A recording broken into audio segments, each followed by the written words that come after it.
श्लोक में उद्धव जी कहते हैं गांधर्व वृत्तिया, कि भगवान श्री कृष्ण ने गांधर्व विधि से रुक्मिणी के साथ विवाह किया। श्रीमद् भागवत के 10वें स्कंद में आता है राक्षस विधि से विवाह किया।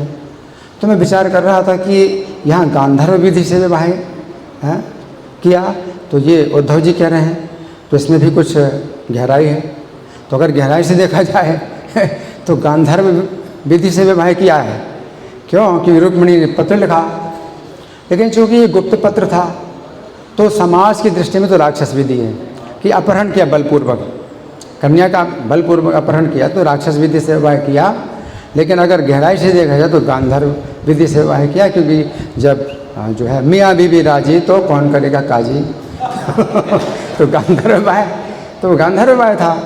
लेकिन वो तो गहराई से अगर समझे तो गांधर्व विधि से विवाह किया, तो राक्षस विधि से।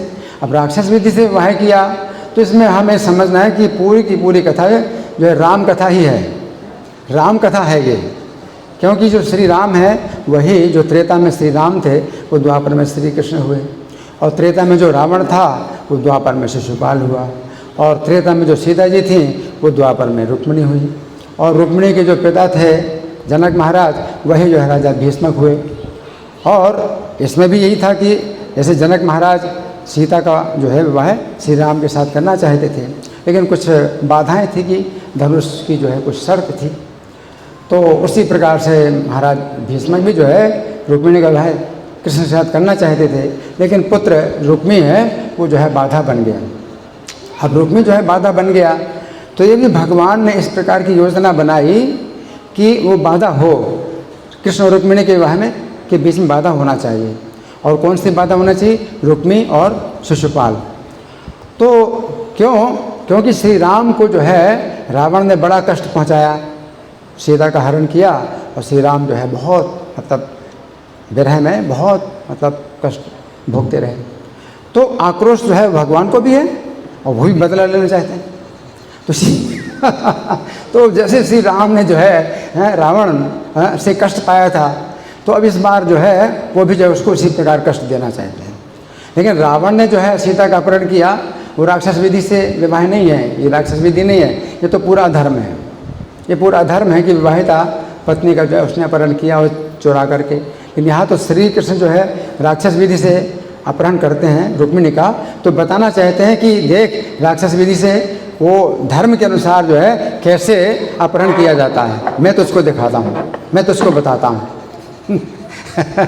तो विवाह नहीं हुआ था, विवाह की पूरी तैयारी हो गई थी, है ना।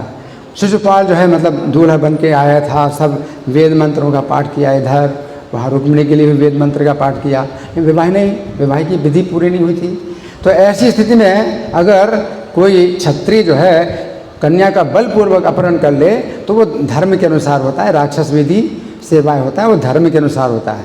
तो भगवान ने जो धर्म के अनुसार विवाह किया रुक्मिणी के साथ, और साथ साथ जो शिशुपाल था वो जो है मतलब पूरी मतलब आशा से पूरा विश्वास के साथ कि अब तो मैं जो है विवाहित हो गया हूँ और मेरी पत्नी हो गई। तो उसको जो है इतना कष्ट हुआ, शिशुपाल को कितना कष्ट हुआ, जैसे राम को जो है कष्ट हुआ था रावण के कारण, उसी प्रकार शिशुपाल को कष्ट हुआ कृष्ण के कारण, है कि कृष्ण ने जो है मेरी पत्नी का अपहरण कर लिया। तो शिशुपाल सबसे ज़्यादा दुखी, सबसे ज़्यादा कष्ट हुआ, और मतलब बुरी हालत में मतलब उदास होकर के जो है वो लौट करके गया। तो यहाँ पर ये समझना है कि पूरी की पूरी जो कथा है ये राम कथा ही है। राम कथा में जो हिस्सा रह गया था रामायण में वो जो है यहाँ पूरा हुआ कि राक्षस विधि से रुक्मिणी ने कहा आप राक्षस विधि से विवाह करो मेरा, है ना। तो भगवान जो भी कार्य करते हैं सब धर्म के अनुसार कार्य करते हैं और धर्म की स्थापना भी करते हैं। तो भगवान के कार्य में किसी प्रकार का अधर्म नहीं होता, है ना। लेकिन उसी धर्म की मर्यादा में रहते हुए भी शत्रु के साथ में बदला भी जो है भगवान लेते हैं।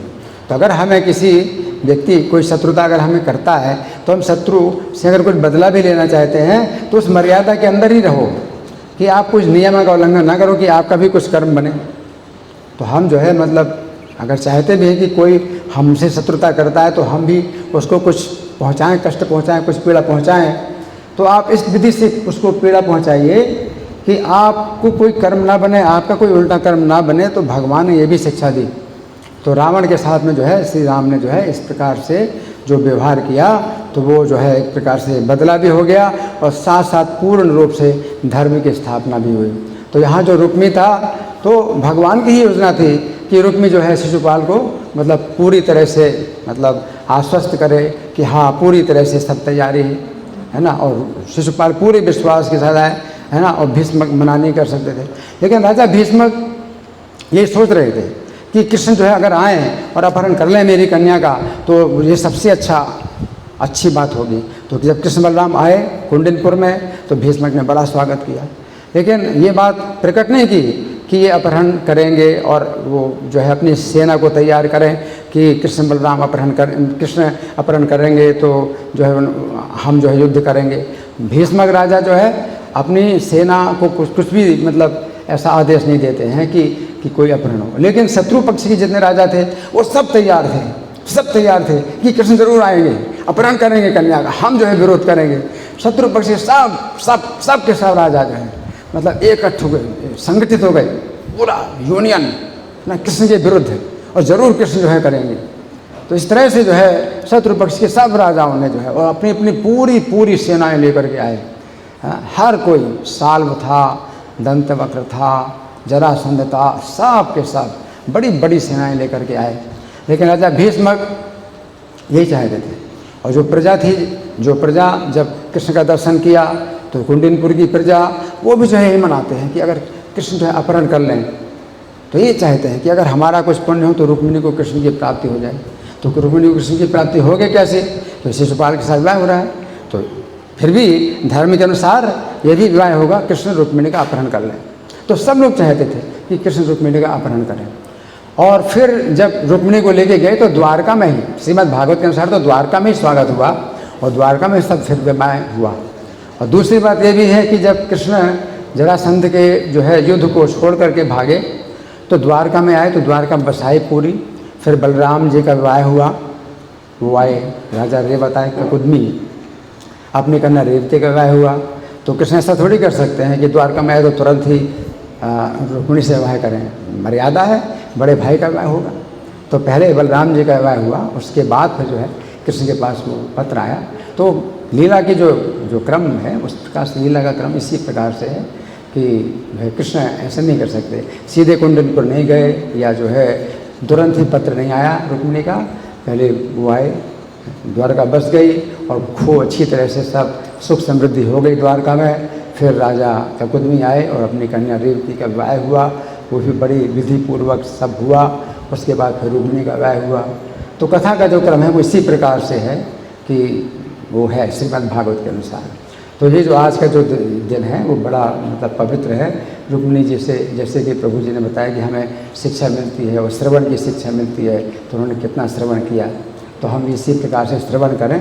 तो अगर हमारी जो है रुक्मिणी महारानी की अगर कृपा का द्वार खुला हुआ है, तो हमारे भी कान खुल जाएं सुनने के लिए। हरे कृष्णा।